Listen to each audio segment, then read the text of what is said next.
Hello. Via my last video, I had discussed the manner in which the PDF Expert app by Riedel could be set up for the use and benefit of lawyers from a litigation perspective. Through this video, I hope to share the editing and note-making techniques available on the app from the same viewpoint. This segment is divided into two parts, this being part 1. Let's begin.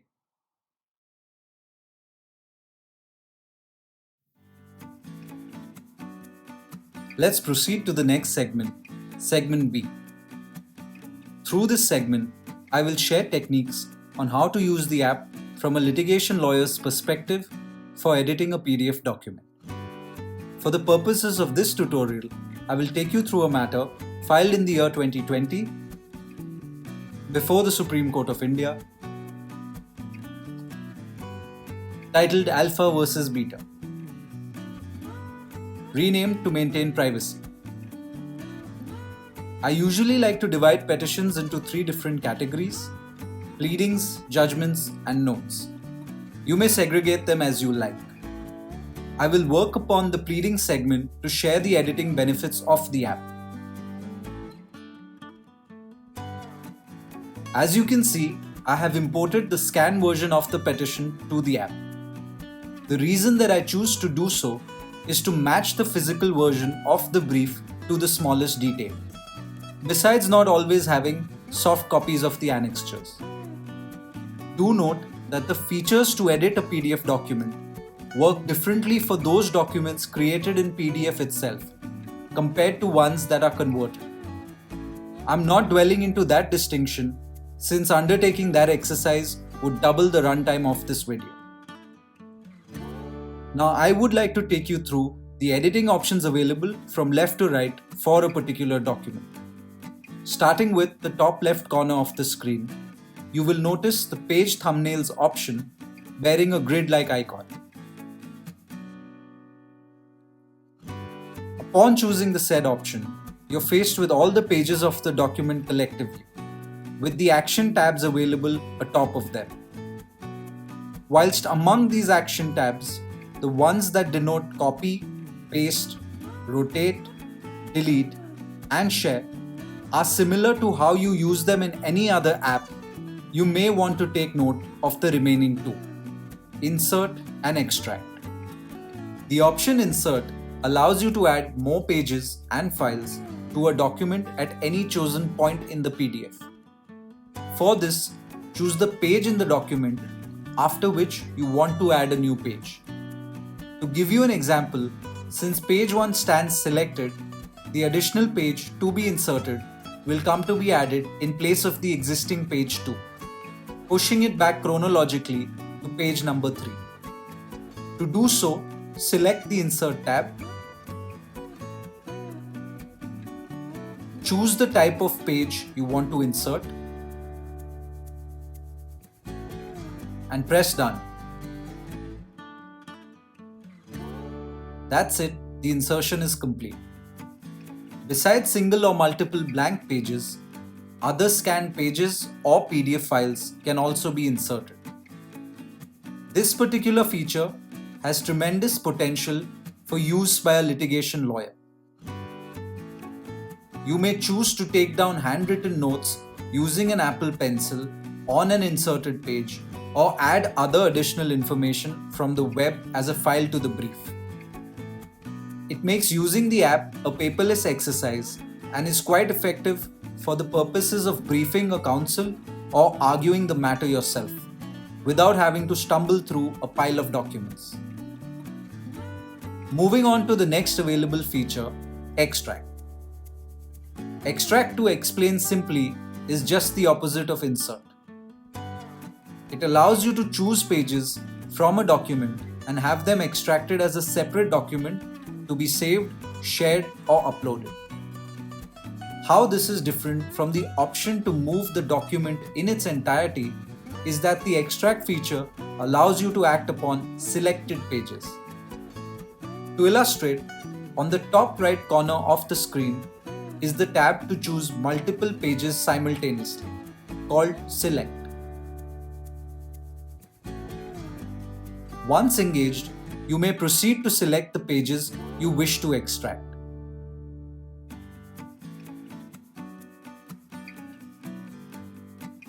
Now choose the extract option from the toolbar, which would direct you to name and save the selected pages as a single extracted file.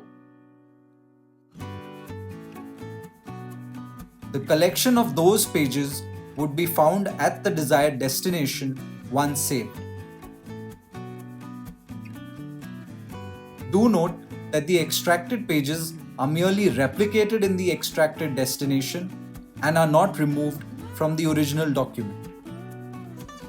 This again is a clever feature, especially when you do not wish to browse through the entire brief but want to concentrate on a particular portion for discussion or note making.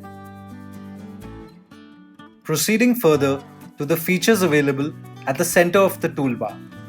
Those are Annotate, Edit PDF, Fill and Sign, and Insert. Starting with annotating. The first three options under this heading are Highlight, Underline, and Strikeout. These are features which I use most regularly. The Highlight option allows you to emphasize on content in various colors, if and when the need arises to distinguish between different material.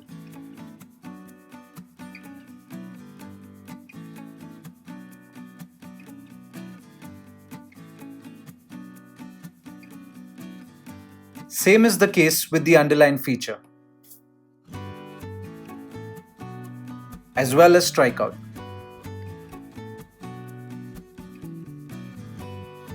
The next four options are text, pen, marker, and eraser.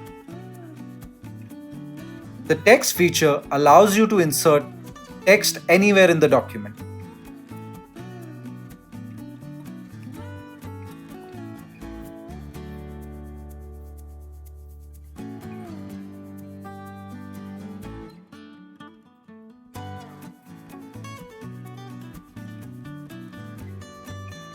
It's very useful when a small note or a quick reference is required to be made.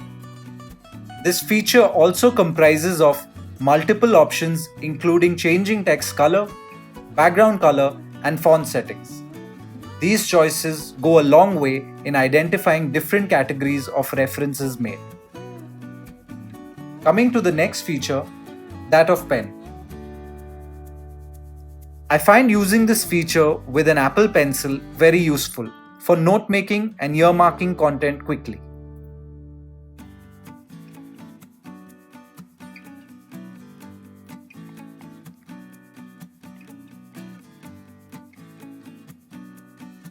This option also comes with alterable settings, color and thickness wise. The marker thereafter is similar to the highlight option, yet distinguishable. While the highlight option can only be used over pre-existing text, the marker option can be used anywhere in the PDF document.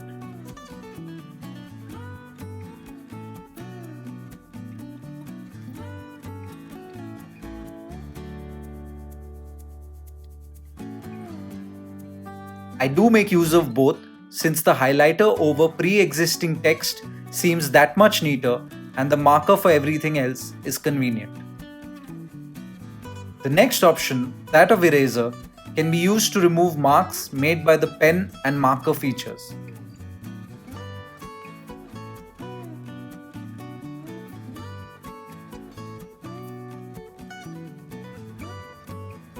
The size and mode of the eraser is also alterable.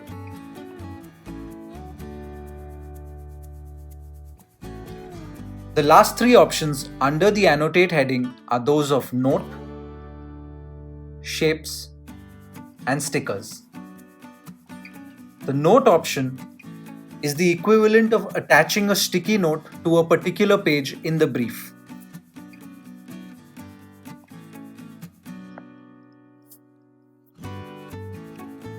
How it is different from adding text or penciling in content is that it allows you to add as much content as you wish to therein and is not dependent on the space left on the page.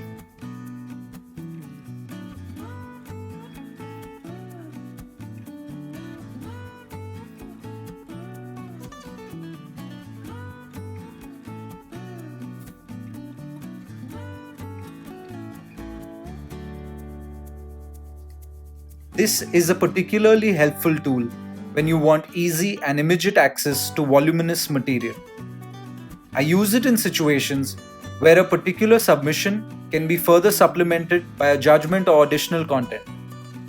The operative portion of the judgment or such content that I find useful for my understanding, I reproduce besides the relevant submission via a note. The remaining two elements of shapes and stickers allow you to insert various geometrical figures and an assortment of stickers to a PDF document. You may choose to draw your colleagues' attention to important parts of a document by adding shapes over content.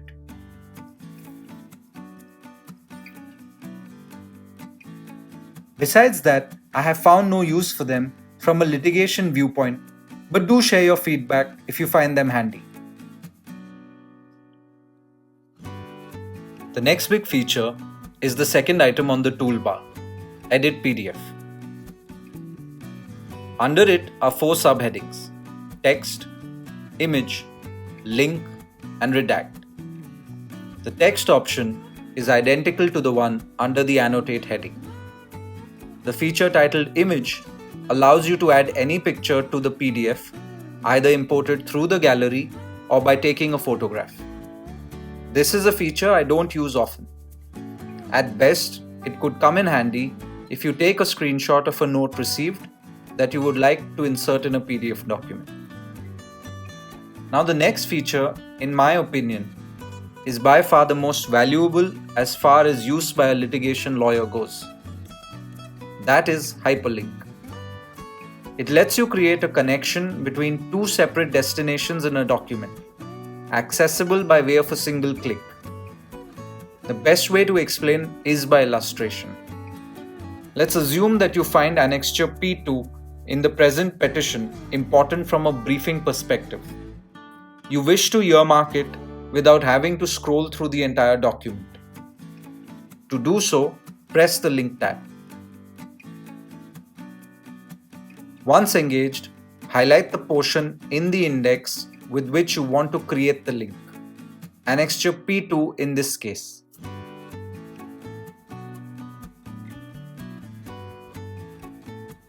Select the Destination tab to find the landing page you want connected.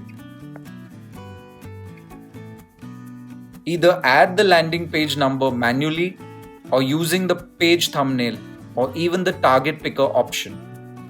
I usually prefer the page thumbnail option since the app recognizes page numbers as they are scanned chronologically and not based on the numbering carried out by you.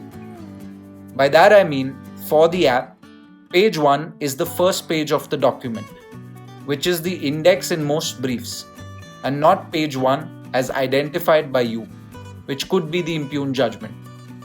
Hence the need for manual selection.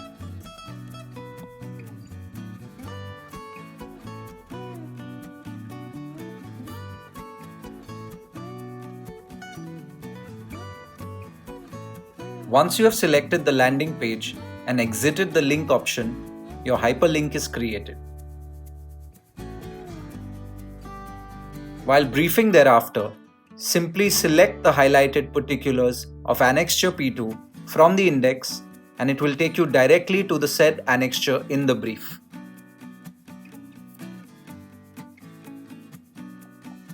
This understandably is slightly more technical than the remaining features to get the hang of, but once mastered is an extremely useful tool to jump from page to page without having to browse through the entire document.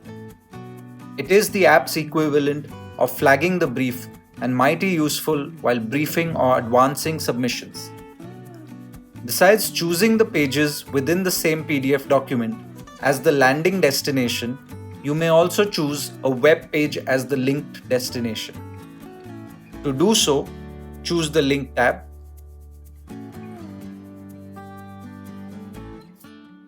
Highlight the portion that you want to create the hyperlink with.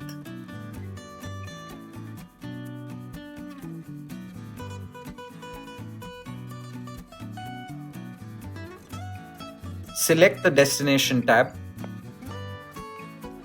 and instead of the To Page tab being selected, choose the To Web option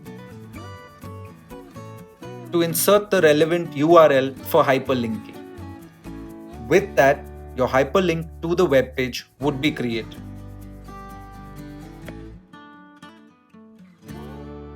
Redact, the next subheading, enables you to censor any part of the document in case it contains content that you wish to keep confidential. This app has the best PDF redaction tool to help you protect your privacy. It allows you to erase or black out sensitive numbers and parts from a document for good. There are two types of redaction on offer here: blackout and erase.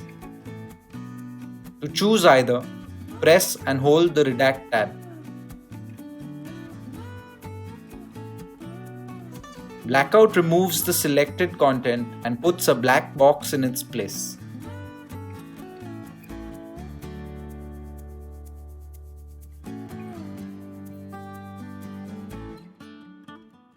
While erase removes the text and leaves an empty space in its place.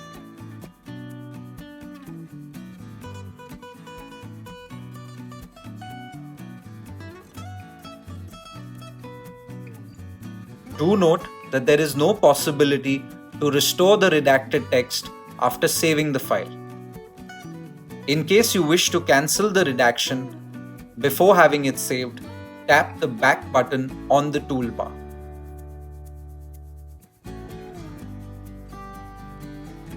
I hope you found that useful. The rest of the editing and note-making features available on the app have been made available in the next video, part 2 of segment B. Thank you for watching this video.